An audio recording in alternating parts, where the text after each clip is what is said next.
There's been multiple studies of research, multiple research since the COVID pandemic showing the risk-benefit ratio, for example, for pregnant women, favors taking the immunization. So I'll go back to, how do you defend not doing research on mRNA vaccines going forward? Well, moving forward, I would love to do more research on mRNA vaccines. If we're looking at— But I'm talking about as to develop another vaccine, because CDC and NIH are the ones that do the type of research you were describing, the kind of retrospective, okay, let's do a longitudinal follow-up. This is again, directly in your bailiwick. It is, absolutely. You would be responsible for, yes, I approve this or I don't approve this. And the fact that you're casting doubt upon it, obviously is concerning. I'm sorry, Senator Kent. I don't believe I am casting doubt. I want research. I want a better mRNA platform. But I believe before we proceed, we owe it to those who had issues, not just to those who benefited and did okay. We owe it to everyone to explore how we can make the mRNA platform more viable. But how do you do that without doing the research?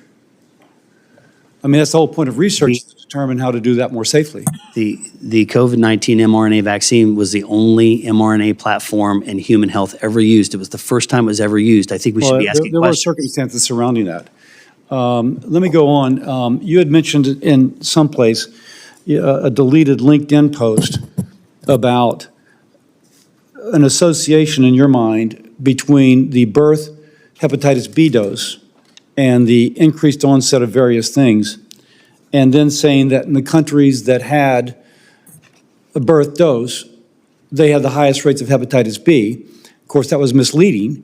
The reason they started the birth dose is because they had a high rate of hepatitis B being passed from mother to baby. And if you look at the age at which they begin to have hepatitis B immunization at birth, there was no hepatitis B after that. It was the kids who weren't, it was the people who were not vaccinated both that had the burden of disease. So your LinkedIn post was either uninformed or deliberately misleading.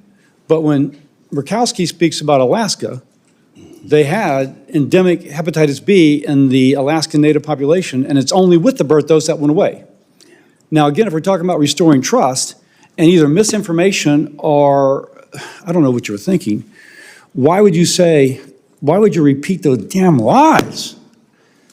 Because that destroys trust. And we don't start getting back to where we trust unless people speak the truth. Yeah. I'm sorry to be kind of worked up about this, but I've seen people die from these vaccine-preventable diseases, including hepatitis B, and you're going to be one of the leaders in our response. Yeah. I can respond to that, please.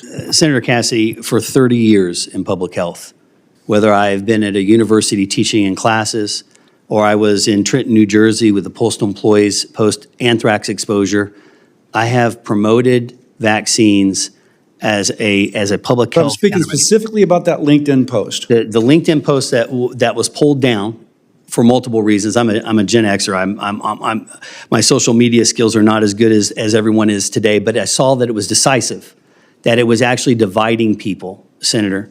And I didn't want to divide people as a result of that post. But that post did have a critical aspect. Within that post, Senator Cassidy, I did say that I've always believed that vaccines are the gold standard of public health. Within that same post, and that post that individuals have misrepresented and mischaracterized, that I had tied the infant dose to autism, that's a mischaracterization. I have simply said public health owes it to the people to take a look at why there's been such an increase in autism and allergies.